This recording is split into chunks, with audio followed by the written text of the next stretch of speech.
are focused on enabling MDBs to use their existing resources effectively.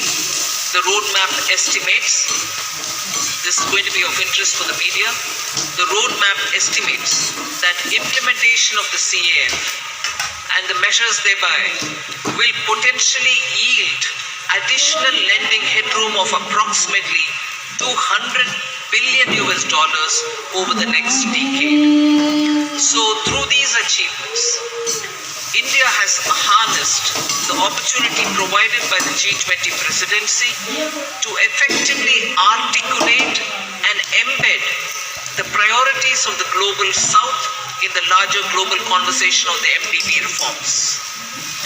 I move to the second, laying the building blocks for a globally coordinated and comprehensive policy and regulatory framework for crypto assets. The global push for clearer policies on crypto assets has gained momentum under the Indian Presidency, and a global consensus is emerging on the same. The Presidency will support the IMF and the FSB, and FSB is also setting the contours of the regulatory framework for a globally coordinated approach to crypto assets. So the Presidency, with the support of IMF and the FSB, is setting these contours. The IMF and FSB synthesis paper, about which I've spoken to the media earlier, including a roadmap. On that, I just want to give my observation. This synthesis paper delves into how the policy and regulatory frameworks developed by the IMF and the FSB, alongside the other standard-setting bodies, will fit together and interact with each other. This paper is now available in the public domain for all of you all to see. The third one, which I'd like to draw your attention to, is the financial inclusion and productivity gains through digital public infrastructure. India, as you all are aware, through the India Stack, became the first country to develop all three foundational DPIs: the digital identity, the real-time fast payment, and a platform to safely share personal data without compromising privacy. So embedded this concept in the G20 financial inclusion agenda by formulating G20 policy recommendations for advancing financial inclusion and productivity gains through digital public infrastructure. This set of recommendations cover 5 aspects: use of DPIs and accelerating financial inclusion, fostering well-designed DPIs, regulatory and supervisory aspects of DPI, institutional and governance arrangements by DPI, and ensuring customer protection. So DPI has also been integrated into the G20 Financial Inclusion Action Plan, the FIAP, which will run between 2024 and 2026. That's a strong legacy of the Indian Presidency. We also assume the co-chair of the Global Partnership for Financial Inclusion. The implementation of the Financial Inclusion Action Plan, as well as the policy recommendations on DPI, will remain as areas that will continue to be heard across the G20 forum. So, the fourth one, which I'd like to highlight, is the debt resolution under the common framework and also beyond the common framework. Since its establishment in 2021, only Chad as a country has had its debt restructured. The others have been waiting.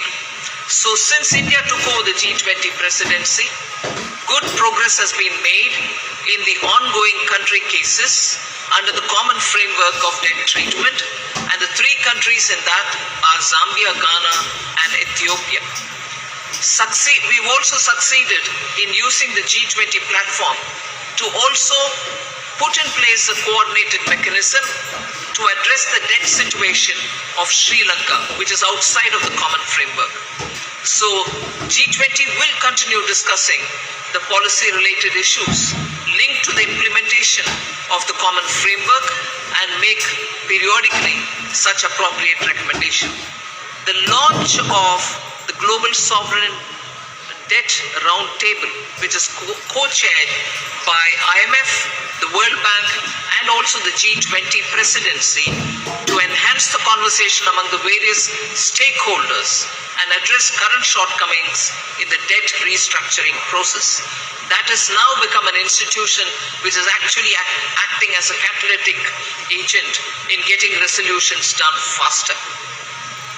The fifth point under the finance track, which I'd like to bring to your notice, is the financing of cities of tomorrow. Key concerns of the low-income countries and emerging markets is always been to mobilize resources for financing sustainable, resilient, and also inclusive cities of tomorrow.